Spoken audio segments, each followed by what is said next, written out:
One of the main downsides of having a smaller 2.8-inch resistive touchscreen can be noticed when you're trying to compose a message. As you can see, even with my skinny little fingers, the QWERTY keyboard keys are tiny in comparison. I could hit sort of maybe 4 or 5 keys at least with just one finger press. So you've got to pay a lot of attention when you're actually typing a message to make sure you actually do hit the right keys. If you do hit an incorrect key, for example, if we just put an R on the end of the word test there, you can see it brings up the word that we've actually typed there correctly on the side, but then it guesses which word we might actually be going for. I mean, it's guessed year there and test there. So if you just press space, it'll enter year, which is obviously not what we wanted. We wanted test. So if we just hit test, there we go, it'll actually put test in for us instead. So it does try and help you out with the fact that it has got small keys by predicting what you're supposed to be entering. But sometimes if a word isn't in the dictionary, it'll just enter the incorrect word for you, which is a bit annoying.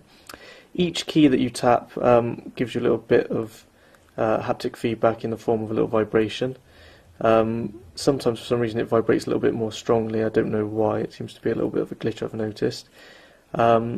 And if you should want a slightly larger QWERTY keyboard, you can just rotate the phone on its side and we get this nice landscape keyboard. As you see, nice bit larger keys than before, and you can sort of tap them with both thumbs more happily on the sides there. The only thing is, with this keyboard, I seem to notice that there's some lag. If you're typing fast or you've got a long message, you can see there letters can take a while to actually come up in the on the screen after you've typed them. So it's not perfect, but it'll get you by, and it is certainly better than maybe using the portrait keyboard, which is just a little bit too small, even with my skinny fingers.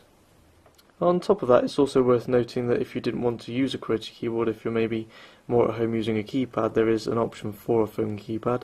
So as you see there, we've got the usual sort of 3 or 4 letters per key with the numeric keypad. Or even if you've perhaps had a BlackBerry or something in the past that has a 20 key keyboard, then the compact QWERTY keyboard might be more for you, with slightly bigger keys than the full QWERTY keyboard, but only 2 letters per key instead of having 1 letter having each its own key. So it's a pretty nice little system. You do at least get a bit of option, but it's not as easy to text as if you had a proper keyboard or a phone with a larger display or maybe a capacitive display. And so believe it or not, the HTC Tattoo can even make phone calls. Who would have thought? And here you've got the dialer screen. As you can see, you've just got a normal dial pad and also some recently dialed contacts.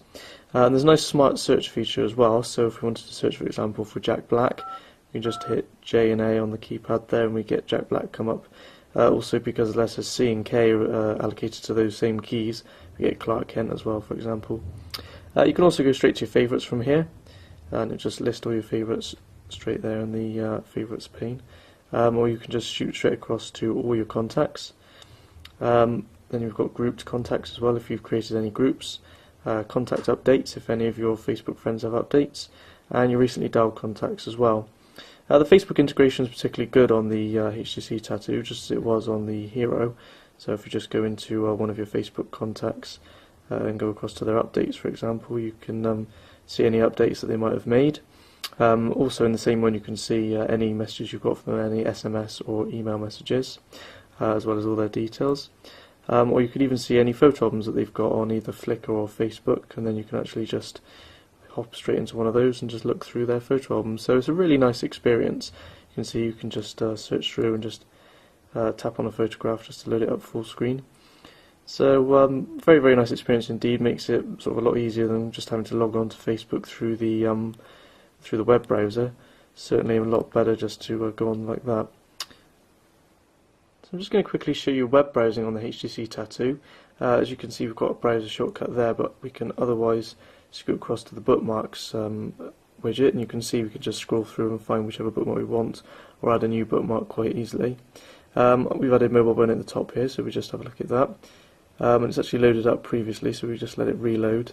This is on the Wi-Fi connection, so it does reload quite quickly, but we averaged around 1400 kbps on the Vodafone network in the UK, so the HSDPA is pretty quick as well.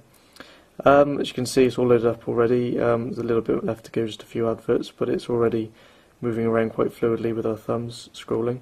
Unfortunately, because it's a resistive touchscreen, there is no multi-touch, no pinch gestures or anything to be had, so as you see, as we touch the display, we get these 2 buttons for zooming, so you can just hit one of those to zoom in and out. which isn't too much more difficult. Unfortunately, the screen being a QVGA screen means that once you're zoomed out, the text isn't particularly easy to read. It goes quite blocky and unreadable. But it is at least quite a fast experience to navigate the page and scoot around just by swiping on the display. If we actually go into one of the articles now, I can show you the text reflowing. Right, so that's loaded up now, and you can see we've got an image that's loading up there. And as we're zoomed in, the text has just reflowed to fit the screen. If we actually tap to zoom back out, you'll notice that the text then extends across the display a bit more. If we give it a second, there you go, you can see it's reflowed so that it actually fits the whole screen, the whole width of the display. And then if we just tap to zoom back in, it should reflow it back to fit the screen again. There you go, back in a narrower column so that we can quite easily just scroll downwards instead of having to scroll side to side as well. So overall, it's a very good experience, especially for a budget Android handset. Web browsing is quite exceptional. So anyway, that's a quick look at the HTC Tattoo, the latest Android phone from HTC. I'm Russ Jeffries from MobileBird and AndroidAuthority.com.